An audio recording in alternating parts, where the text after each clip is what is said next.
요한복음 6장 52절부터 59절까지 제가 봉독하겠습니다. 그러므로 유대인들이 서로 다투어 이르되 이 사람이 어찌 능히 자기 살을 우리에게 주어 먹게 하겠느냐. 예수께서 이르시되 내가 진실로 진실로 너희에게 이르노니 인자의 살을 먹지 아니하고 인자의 피를 마시지 아니하면 너희 속에 생명이 없느니라. 내 살을 먹고 내 피를 마시는 자는 영생을 가졌고 마지막 날에 내가 그를 다시 살리리니 내 살은 참된 양식이요 내 피는 참된 음료로다. 내 살을 먹고 내 피를 마시는 자는 내 안에 거하고 나도 그의 안에 거하나니 살아계신 아버지께서 나를 보내심에 내가 아버지로 말미암아 사는 것 같이 나를 먹는 그 사람도 나로 말미암아 살리라. 이것은 하늘에서 내려온 떡이니 조상들이 먹고도 죽은 그것과 같지 아니하여 이 떡을 먹는 자는 영원히 살리라. 이 말씀은 예수께서 가버나움 회당에서 가르치실 때에 하셨느니라. 아멘. 전국체전이 진행되고 있습니다. 차가 엄청 막혔다고 합니다. 그래서 오늘 못 오시는 분들이 좀 계실 줄 알았는데 그래도 예배 시간 맞춰서 이렇게 잘 오시고 또 늦게 막히긴 했지만 이렇게 오신 분들 감사를 드립니다. 옛부터 우리 머슴을 뽑을 때 밥 먹는 모습을 보고 일꾼의 됨됨이를 본다, 됨됨이를 판단했다라는 얘기 있습니다. 먹는 것이 궁하지 않는 지금은 이해할 수 없지만 옛 선조들이 전해준 그런 일상의 지혜는 아마 그런 것일 겁니다. 밥 잘 먹는 머슴이 근성도 좋고 또 열심히 일하고 성실하게 하기 때문에 일을 잘한다라고 그렇게 여겼던 것이겠죠. 제가 밥 먹는 거 보면 제가 일주일에 한 번씩 듣는 얘기가 있습니다. 목사님 그거 먹고 설교할 수 있습니까? 성광교회 머슴으로 제가 부름을 받았는데 밥 먹는 거 보면 일하는 거 알 수 있다는데 제가 좀 밥을 많이 좀 먹었으면 좋겠는데요. 평생 아무리 맛있는 반찬이 있어도 밥 한 공기밖에 안 먹어서 제가 건강에 문제가 생길 정도가 아니면 딱히 먹는 것에 그렇게 크게 관심이 없습니다. 어디 뭐 맛있다는 거 그냥 맛있습니다. 그래서 특히 우리 어르신들께 참 송구할 때가 많습니다. 좀 먹는 거 좀 팍팍 많이 먹으면 먹성 보기 좋게 그렇게 먹성이 있으면 좋겠는데 그렇지 못해서 제가 참 송구합니다. 그런데 우리가 많이 먹는 것보다 중요한 건 때를 거르지 않는 것이죠. 그리고 또 이것저것 골고루 잘 먹는 것입니다. 오늘 말씀에도 먹으라는 말씀이 매 절마다 먹는다는 단어가 아마 성경에서 오늘 본문 전후로 가장 많이 먹는다는 얘기가 그렇게 나올 겁니다. 신학자 칼바르트는 하나님의 말씀을 세 가지 형태로 그렇게 분류를 했습니다. 우리가 잘 아는 것인데요. 하나님의 말씀, 기록된 말씀을 하나님의 말씀이다 그렇게 얘기했습니다. 그리고 또 하나 선포된 말씀, 설교를 통해서 전해지는 이 말씀들, 이게 하나님의 말씀이다.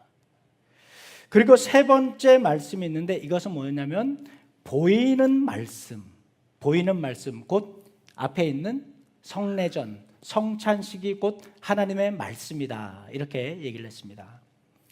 그동안 교회는 선포된 말씀, 설교에 많이 치우쳐 있었지요. 그나마 하나님 말씀의 원형에 가장 가까운 것이 성경이지 않습니까? 그런데 성경도 설교를 위해서 지금 몇 구절 읽는 정도고요. 마음이 좀 찔리십니까? 요즘에는 이게 워낙 발달해가지고 성경도 안 갖고 다니잖아요. 그렇죠? 예배 끝나고 또 어디 놀러 가야 되는데 성경 가지고 다닐 수도 없고 핸드폰에도 성경 들어있고 뭐 좋습니다. 신방을 갔더니 예배드리죠. 그러면서 성경을 가지고 오셨는데 우리 교인들의 상당수가 이렇게 하셨어요. 이렇게 상당수가 그렇게 하죠. 이게 습관적으로. 네. 성경을 갖고 다니지 않으니까 집에 먼지만 뽀얗게 이렇게 앉아 있는 분들도 많이 계십니다. 성경 잘 읽지 않죠. 보이는 말씀인 성례전, 성찬식, 여러분 어떻습니까? 1년에 우리 교회에서 3번 정도 이렇게 하고 있는데요. 보이는 말씀이다 이러는데 사실상 우리 그렇게 많이 할 수 있는 기회가 없습니다. 종교개혁자 깔뱅은 기독교 강요에서 이렇게 얘기합니다. 매주 예배 때마다 성찬이 집행되어야 한다. 매주 예배 때마다.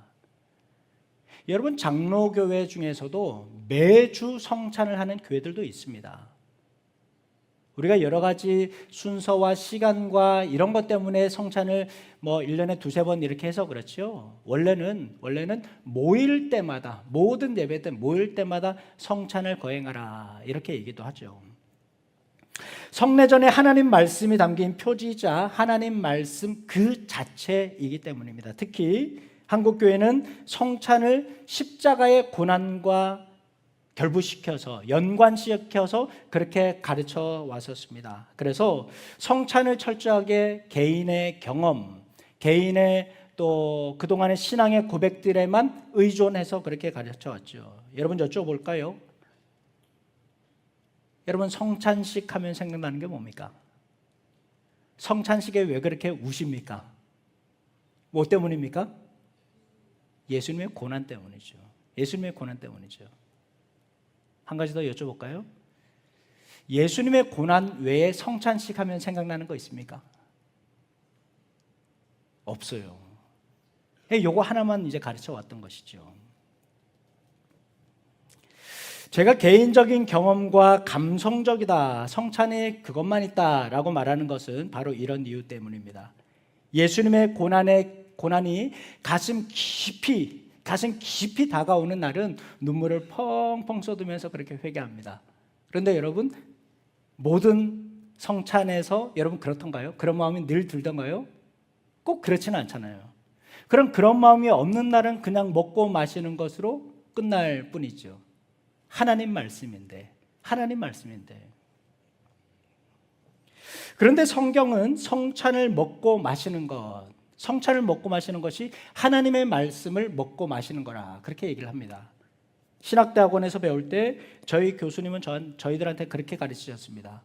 성찬 외에 설교도 하지 말라 이렇게 가르치셨습니다. 이게 눈에 보이는 하나님 말씀인데 뭐가 더 필요하냐라는 것이죠. 하나님은 우리의 오감을 통해서 하나님 말씀을 알게 하셨습니다. 기록된 말씀인 성경을 통해서 눈으로 보게 하셨고 선포된 말씀을 통해서 귀로 듣게 하셨습니다. 그리고 보이는 말씀을 통해서 향을 맡고 맛을 보고 입으로 씹고 삼키는 우리 몸으로 하나님 말씀을 직접 경험할 수 있게 해주셨습니다. 그래서 성찬은 자주 그리고 반드시 참여하는 것이 참 좋습니다. 교회에서 문제를 일으킨 교인들, 교회법으로 치리하지 않습니까? 그런데 그 중에서 굉장히 무거운 벌이 있습니다. 치리법 중에서 굉장히 무거운 법이 있는데 그게 뭐냐면 수찬 정지라는 거예요. 성찬을 정지시킵니다. 예수님의 피와 살을 먹는 것, 그리스도인의 당연한 권리이고 그리고 그리스도의 피에 공동체에 동참하는 것인데 수찬을 정지시키는 것은 그리스도의 몸에 참여하지 못하게 하는 거예요. 공동체의 일원이 아니라고 그렇게 말하는 것이죠. 그런가 하면 지난 2000년 동안 교회는 성찬을 여러 가지로 해석했습니다. 대표적으로 가톨릭 교회와 우리 개신교회가 다른 것이 있는데 바로 그 대표적인 게 이 성찬입니다. 성당에서는 화채설을 가르치지요. 화채설이라는 것은 이런 겁니다. 이 성찬식 중에 사제가 신부님이 기도하는 순간 이것이 예수님의 몸과 피로, 예수님의 살과 피로 바뀐다. 바뀐다라는 거예요. 그래서 성찬을 함부로 하게 되면 성당에서는 큰 징계를 받습니다. 성찬식 하다가 이걸 바닥에 떨어뜨린다거나 이러면 이제 큰 벌을 받는 것이죠. 종교개혁자 마틴 루터, 우리 다음 주 종교개혁주일인데요, 성찬식을 하는 동안 예수님께서 이 성찬 또 잔 빵의 속에, 아래에, 위에 예수님께서 임재하신다 이렇게 가르쳤었습니다. 개신교의 창시자인 깔뱅은 뭐라고 했습니까? 빵과 포도주가 중요한 것이 아니라 성찬에 참여하는 사람들의 마음이 가장 중요하다. 그 마음에 주님께서 영적으로 임재하신다 그랬습니다. 그래서 성찬을 통해서 예수님과 영적인 합의를 이루고 그리고 교제하는 시간이 된다라는 것이죠. 여러분은 어떻습니까? 여러분이 그동안 알고 있던 성찬은 어떠했습니까? 사실 평생 성찬을 하면서도 대부분 성찬에 대해서 자세히 이렇게 배운 적이 별로 없습니다. 저도 신학교 가고 나서 성찬에 대해서 배웠습니다. 교회에서 이거 얘기하지 않았거든요. 교인들의 상당수는 이렇게 생각합니다. 성찬에 특별한 신비는 없다. 성찬은 단순히 기념할 뿐이다. 이렇게 생각을 합니다. 그거 아니면 정반대. 이것이 예수님의 살과 피다. 이렇게 믿고 있습니다. 둘 다 틀린 것이죠. 우리 장로교회는 깔뱅의 가르침을 따르고 있습니다. 성찬은 단순히 예수님의 고난을 기념하고 묵상만 하는 것이 아니라 예수님의 살과 피를 생명의 양식으로, 우리의 영적인 생명의 양식으로 삼는 것입니다. 그리고 이 성찬을 통해서 우리 공동체가, 우리 온 성광교회 공동체가 한 몸을 이루었다라고 그렇게 고백을 하고 있습니다. 마태복음 4장 4절에 우리가 너무나 잘 아는 말씀인데요, 사람이 빵으로만 살 것이 아니라 하나님의 입에서 나오는 모든 말씀으로 살 것이라, 생명의 양식으로 그렇게 삼고 있죠. 오늘 본문의 51절, 55절에도 이 말씀합니다. PPT 한번 보겠습니다. 같이 읽습니다. 시작. 나는 하늘에서 내려온 살아있는 떡이니 사람이 이 떡을 먹으면 영생하리라. 내가 줄 떡은 곧 세상의 생명을 위한 살이니라. 내 살은 참된 양식이요 내 피는 참된 음료로다. 아멘. 예수님은 당신의 몸을 양식이라고 하셨습니다. 음료라고 하셨습니다. 내일을 알 수 없는 오늘의 인생에게 주님은 생명의 양식으로 오셨습니다. 오늘 여러분의 굶주림, 인생의 갈증, 그것을 채우고 시원하게 하는 것이 무엇입니까? 먹고 사는데 아쉬움이 없는 사람들은 생명의 양식 필요하지 않습니다. 내 삶에 부족함 없습니다. 왜 생명의 양식을 먹어야 하는지도 잘 모르지요. 주님을 먹고 마시지 않아도 갈급하지 않습니다. 그러나 여러분, 예수님만이 우리의 생명의 양식이 되어주시고 우리의 인생의 갈증을 해결해 주시며 우리를 영원한 길로 인도하시는 분이십니다. 오늘 성찬을 통해서 세상과 교회 그리고 삶의 가장 높은 자리에 다른 것을 올려놓은 것이 있다면 회개하는 시간 되시기 바랍니다. 하나님의 말씀이 아닌 다른 것으로 채우려고 만족하려고 했던 것들, 여러분 거기서 우리는 돌이켜야 합니다.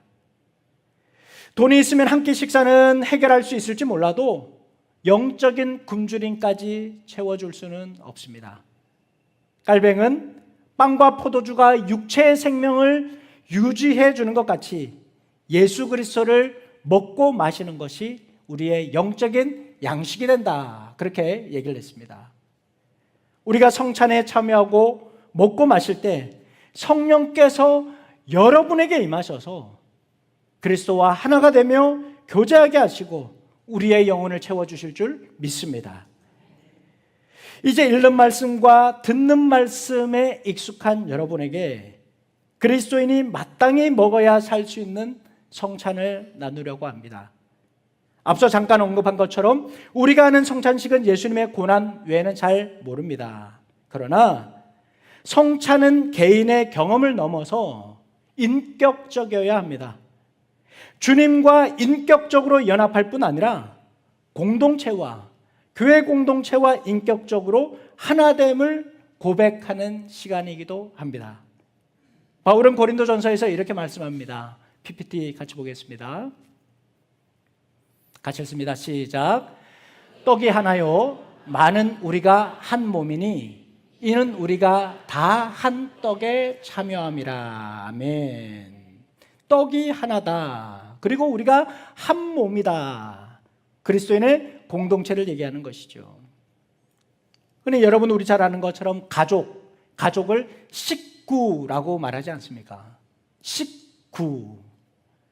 같이 살고 같이 먹는 사람이라는 뜻입니다. 성찬에 참여하는 것, 성찬에 함께하는 이들은 교회 식구, 한솥밥 공동체라는 말입니다.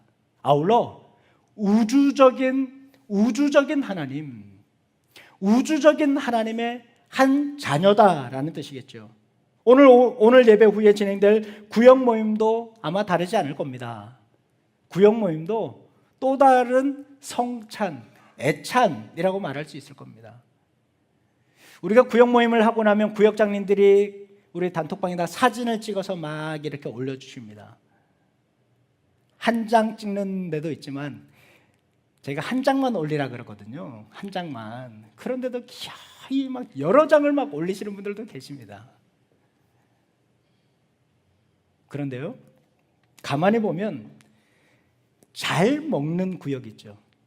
자주 모이고 잘 먹고 먹으러 찾으러 다니고 이런 구역이 1년 내 분위기가 참 좋더라고요. 옛 말씀처럼 잘 먹는 모습이 일도 잘하는 것과 같은 것 같습니다. 그래서 오늘 성찬식은 기존에 우리가 진행하던 방법과 조금 다르게 하려고 합니다. 여러분 앞에 한번 보시죠.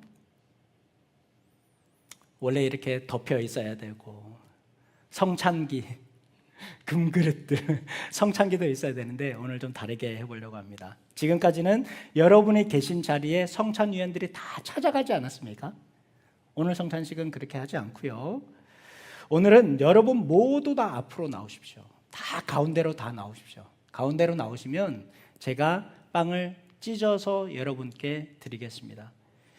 예수님께서도 빵을 들어 축사하시고 제자들에게 어떻게 하셨다고요? 떼어서 다 드렸다고 그랬죠. 빵이 하나인 것처럼 우리 성광교회 공동체가 하나라는 의미입니다. 또 주님께서 살을 찢고 피를 흘려서 우리를 구원하신 것처럼 주님의 몸을 상징하는 빵을 찢어서 드리면 옆에 우리 목사님, 장로님이 포도주 그릇 이렇게 들고 계실 텐데요. 이 포도즙에다가 제가 떼어드리는 빵을 찍어서 드시면 됩니다. 참고로 말씀드리면 우리 교단 대한예수교 장로회 통합은 전 세대 어느 누구도 세례에서 배제되지 않도록 천국잔치를 배설하는 이 자리에 배제되지 않도록 누구나 다 세례받게 하셨습니다. 아이들도 성찬에 참여해야 되는데 이게 포도주면 어떻게 되겠습니까? 임산부들은 어떻겠습니까? 임산부들은 성찬식에 참여하지 못하거든요. 한 공동체인데. 그래서 저희가 지난 성찬식부터는 포도즙으로 바꿨습니다. 그래서 여러분 임산부가 됐든 아이가 됐든 누구나 이 성찬에 참여할 수 있습니다. 제가 장갑을 끼고 성찬 장갑을 끼고 빵을 다 이렇게 떼어드리고 받은 분들은 찍어서 드시기 때문에 위생상 어떤 문제 없습니다. 교회는 지난 2000년 동안 시대와 나라 문화에 따라서 여러 모양으로 성찬을 나누었습니다. 아프리카에서 보니까 선교사님들이 성찬식 하는데 어떻게 하냐면 사탕으로 하는 거예요. 사탕으로. 아이들한테 사탕을 다 나누어주면서 사탕으로도 성찬식을 하더라고요. 시대마다 달랐습니다. 때마다 달랐습니다. 그래서 해왔던 대로만 하는 것이 옳은 것 아닙니다. 거부감이나 부담스러워하지 마시고 이 거룩한 예식에 함께 동참해 주시기 바랍니다. 오늘 성찬을 통해서 하나님의 말씀을 생명의 양식으로 고백하고 공동체의 하나됨을 지키는 여러분에게 주님께서 임재해 주시길 축원합니다. 기도하겠습니다. 하나님 아버지 감사합니다. 주님의 살과 피를 우리에게 주시고 우리가 공동체라는 것, 우리가 한 몸을 이루었다는 것 일깨워 주시니 감사합니다. 하나님, 이것을 먹고 마실 때마다 주의 죽으심과 부활하심을 기념하는 저희들 되게 하여 주시며, 하나님, 우리의 하나됨 가운데서 예수 그리스도를 높일 수 있는 귀하고 복된 시간 되게 하여 주시옵소서. 아버지 하나님, 아울러 상하고 찢긴 주님의 몸과 피를 함께 나눕니다. 주님, 이 보혈에, 이 빵에 참여하는 이들 위해 주님께서 임재해 주셔서 상한 몸을 치유하여 주시고 그 마음 위로하여 주시며 삶의 모든 형편 자리마다 주님 함께하여 주시옵소서. 예수님의 이름으로 기도하옵나이다. 아멘. 주 예수 그리스도의 은혜와 하나님의 사랑과 성령의 교통하심이 오늘도 주의 몸에 참여하며 공동체의 하나됨을 확인하는 사랑하는 주의 백성들 위에, 그리스도와 하나된 이들 위에, 그리스도를 내 마음에 내 삶의 자리에 모신 이들 위에 이제로부터 영원히 함께 하시길 간절히 축원하옵나이다. 아멘.